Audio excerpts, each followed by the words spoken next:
is Roy Dorantes, and I'm in the Bombay Beach, Salton Sea area. And as you can see, you see a lot of white sand here, a lot of white area. Why is that?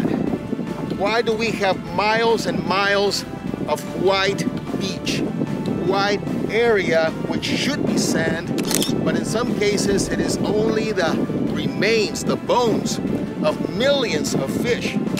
Now, the residents of this area and of Imperial County and of the whole Southwest are concerned about the Salton Sea. What is going on here? So we are launching a television show on a monthly basis that is going to focus on what is going on at the Salton Sea.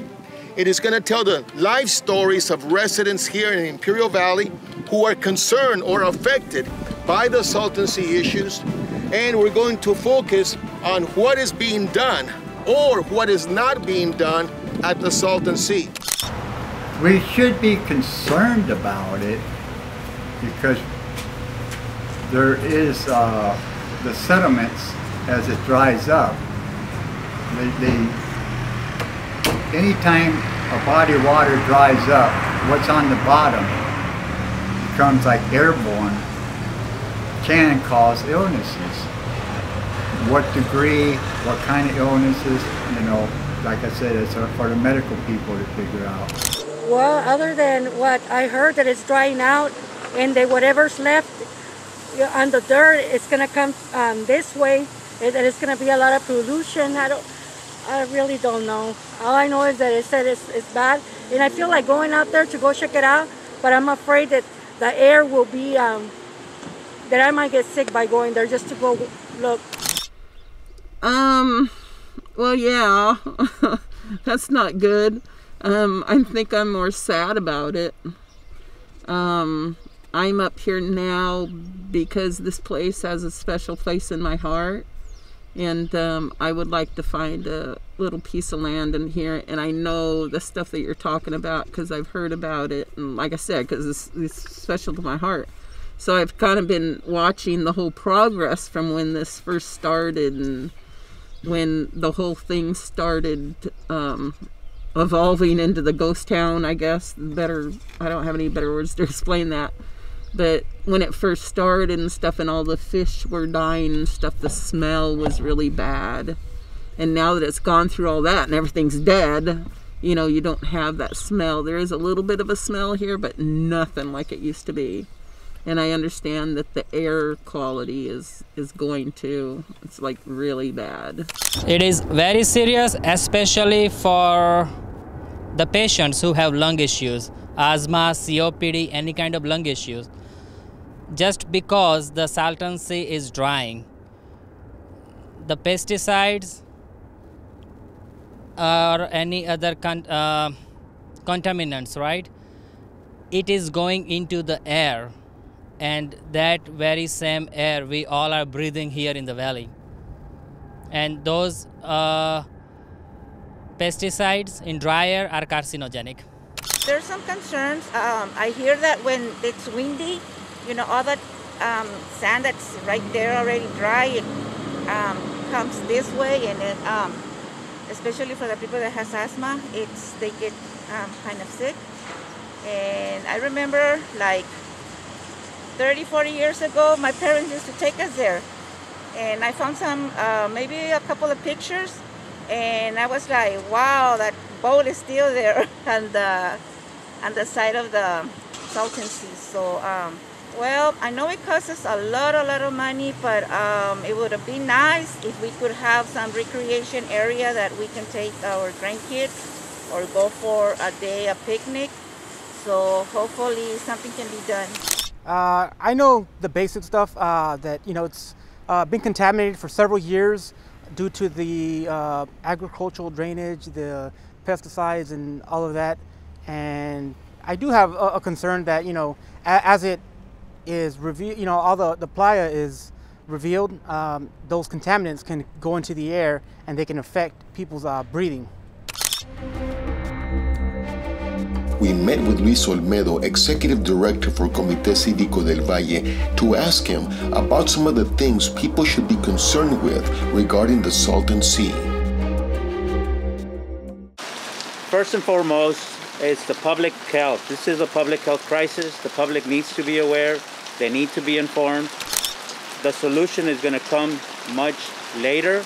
The crisis is here and now, and the public has to be engaged in protecting their health, being aware, and being involved. Now, Luis, a lot of people understand that we have issues with the Salton Sea, that we have air pollution that possibly is exacerbated by the playa being exposed and the water levels, diminishing at the Salton Sea. But should people really be concerned? Absolutely. This area, this entire region, look, it's not just Imperial, but it's the entire air basin.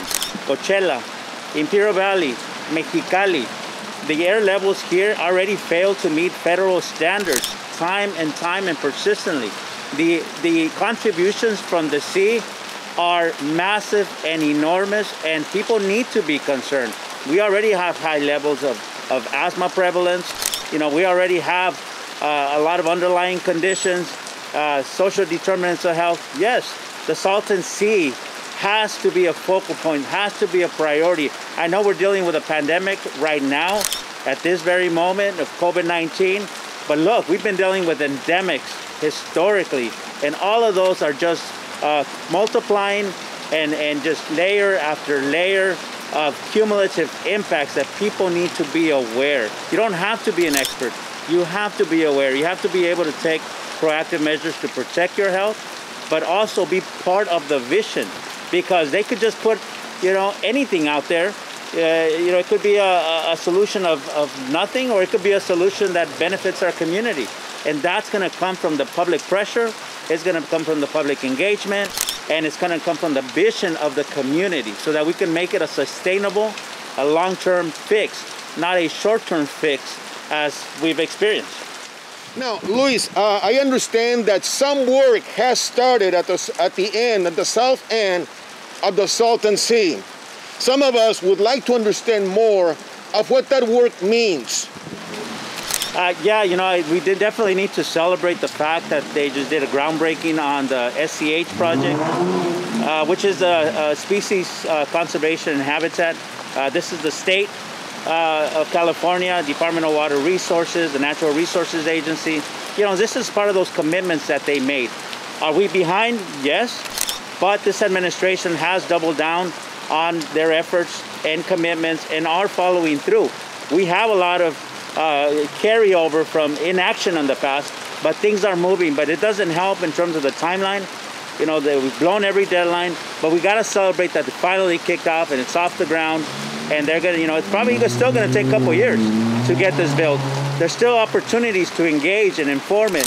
Do you just want, habitat for wildlife? Do you want a park? Do you want a job? I mean, there's just so much to be involved that could benefit our communities.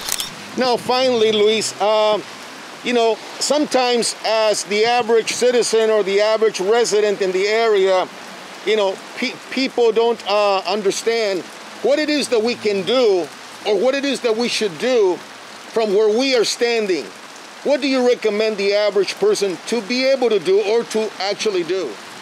Look, I recognize that an organization like Comité Cívico, this is what we do. This is our job. It's not just me or the board, it's our entire team, it's our partners.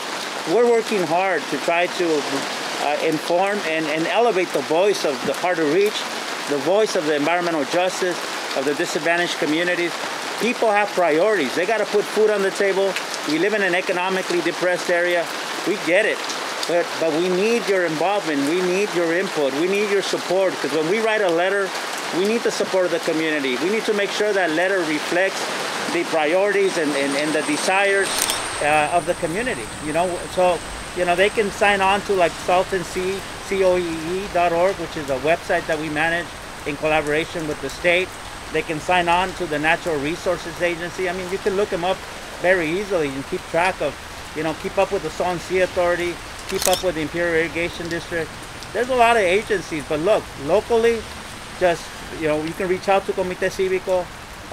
We'll connect you to where the information is being shared, the relevant, real information, but also you know, the progress that is happening at the Salton Sea.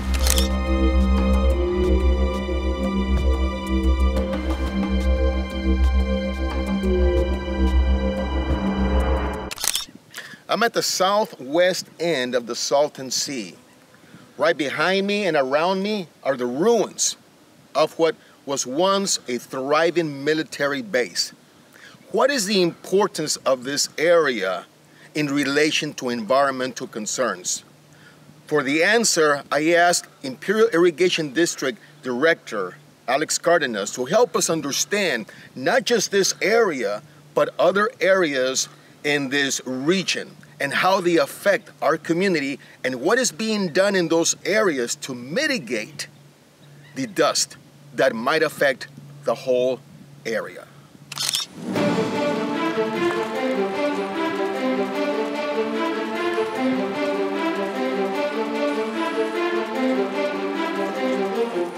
So we're at a very unique place along the Salton Sea. As some of you know, the Salton Sea is the largest lake by far in the state of California. It covers 322 miles, square miles along the Imperial County and Riverside County region. And this particular area is extremely unique. We're on the southwest side of the sea, and it has incredible significance. Number one, there was a tremendous amount of historical influence from a military standpoint. This was a thriving community in the 1920s, 30s, and 40s from a military standpoint. But in addition, the ecological factors also play a significant role when it comes to the Pacific Flyway. Being on the southwest portion of the sea, this is a major area of habitat, especially when it comes to birds and even fish. But as you can see from some of the footage, those days are long gone.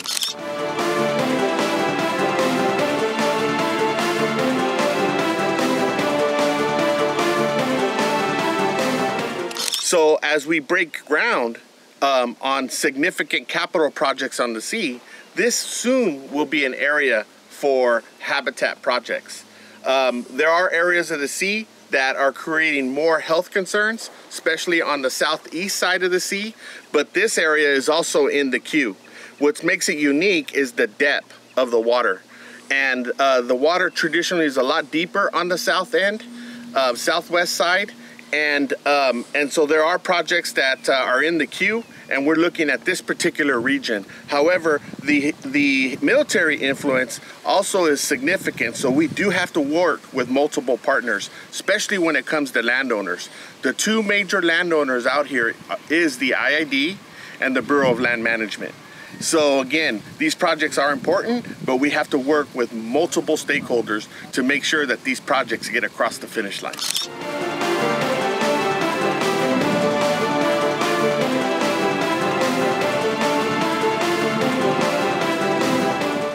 These are some very exciting times actually along the sea, because we have broken ground on very significant projects. One in particular is the Species Conservation Habitat Project. This is almost a 4,000 acre project with a price tag of about $200 million. And this project is long overdue. It's actually being financed through the state on IID property. And this project is significant for two reasons. One, it's providing habitat, bringing back that habitat that we had back in the day. The other part is that it's mitigating some of the dust emission issues that we have. And that is along the southeast side of the sea, actually a little bit north of Westmoreland. So, or in the Westmoreland area. It specifically involves the New River, and that project is breaking ground. So we anticipate that by 2023 that project is going to be fully functional. Again, from an ecological standpoint, it's going to be significant, but most important, it's going to mitigate some of the health issues along the sea.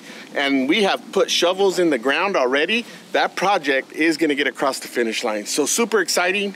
The good thing about that project, aside from the restoration of the habitat, is that the financial burden on that project really is on the state. So the economic impact to local residents is very minimal.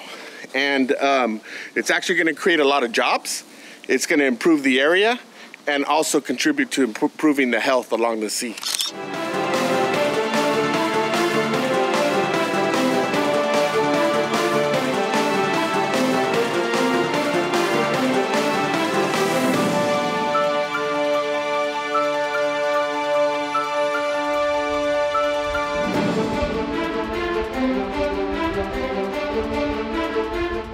Obviously, they're looking at all kinds of different concepts right now, but this is an area that needs to be taken into consideration for two reasons. One, it's an area introducing the Pacific flyway habitat. Two, the situation regarding the dust. So you have marching dunes here to the west that are marching towards the east. You also have some exposed playa here, a significant amount of exposed playa that's also contributing to some of the health hazards here in the sea. So there's all kinds of different concepts that people are looking at, but this is a ground zero location in terms of contributing factors to the health challenges that we have in the region.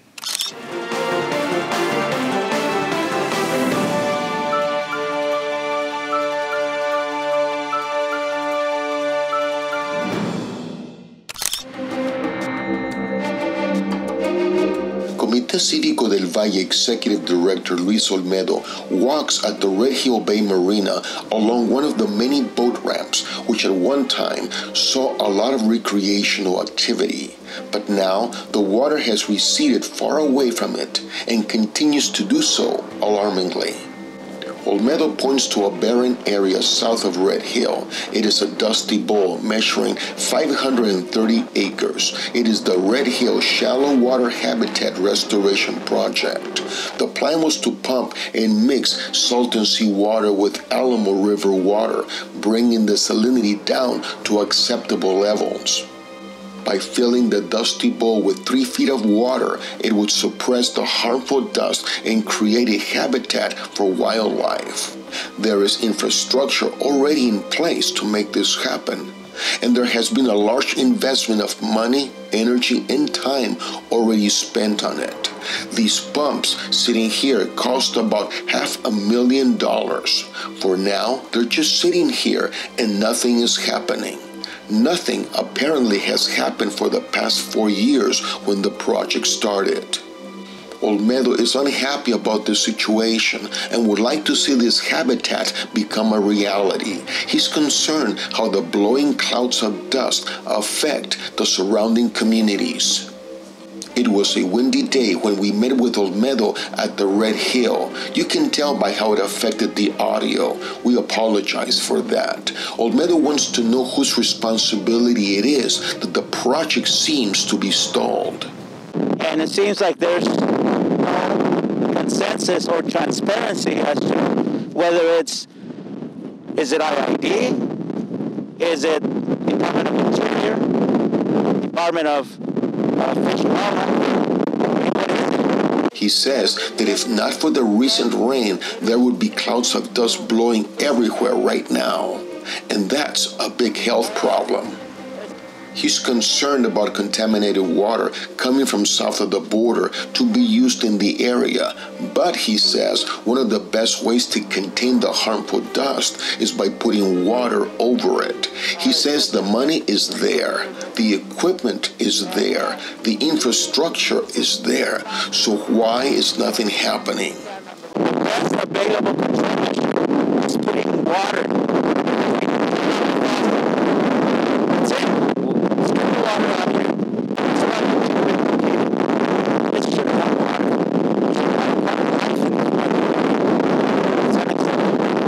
The projected cost of the habitat is about $10 million. So until those issues are resolved, the dust continues to blow, and for now, there is no habitat. There's just dust. We will continue following this story. For updates and more information, please visit our Facebook page, Saving the Salton Sea.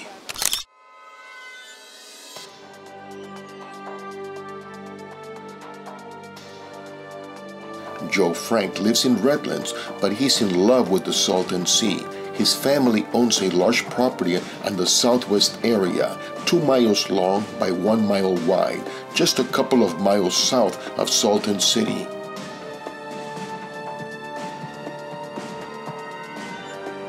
And he's upset that apparently little to nothing is being done to restore the sea to the economic majesty it once commanded in the region.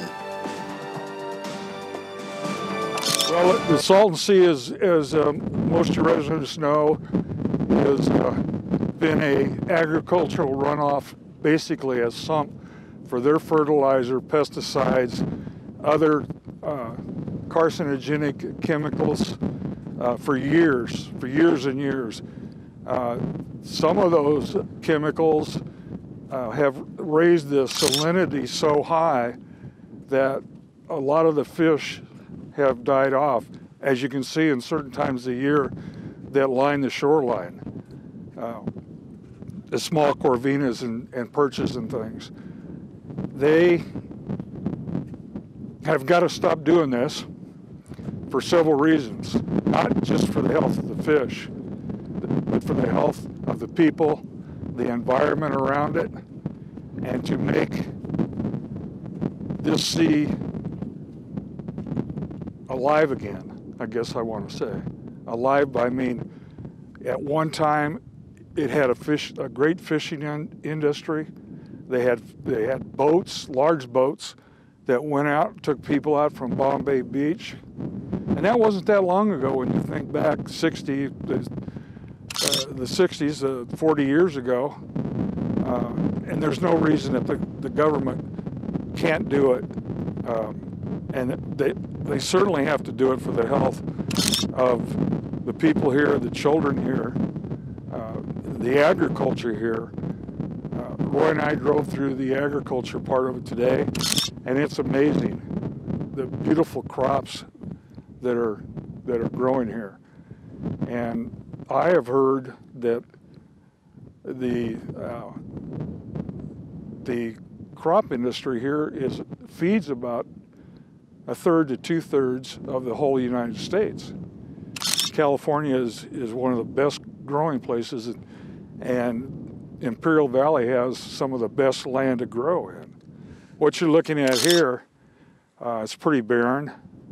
A lot of these bushes, I'm not familiar with the names of them, but the alkaline from the sea has come up, and not a lot of things will grow here. It's so viable, and it's so important to Southern California, not just Imperial County, but to all of Southern California, because it has so many possibilities to come back to that thriving metropolis that it could be. When you think how much parts of Southern California have grown out, the housing, this could be a wonderful spot for more housing. But for some reason, it's kind of forgotten land. And I'm not real happy about that. And I have put my own voice into it, but I can't say that I've really gotten anywhere or that anybody's listened, other than the people on Facebook. I think the people in Imperial County need to rise up and demand that the sea is saved and restored and made a recreational industry. I mean, it could be an industry, could be fishing, and if that means cooperating with Mexico and digging a canal from the Gulf, which I think is the best idea, has been proposed over the years. I understand it would be pretty much flow on its own, and it's only about 60 miles, which would be nothing for today's technology. So I'm hoping that in the near future, that's what would happen with the sea. Because if you look around, it's the desert with a big body of water in it it's mesmerizing.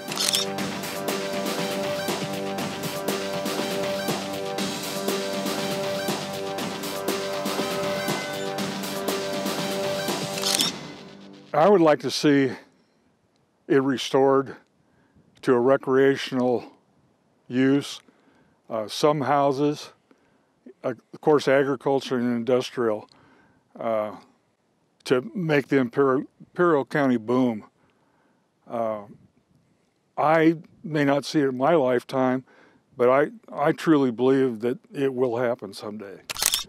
The sea used to be so big, and that's probably why they called it a sea instead of a lake, but it went past Highway 86 into those rocks up there, which you can still see waterline. This picture is my great-great-grandfather, Horace Monroe Frink, and Horace is the one that had the wagon trains that hauled freight, ammunition, and gold from the San Pedro docks in California to Yuma, Arizona, Tombstone, Edinburgh, to the smelter there. So he came through the Salton Sea.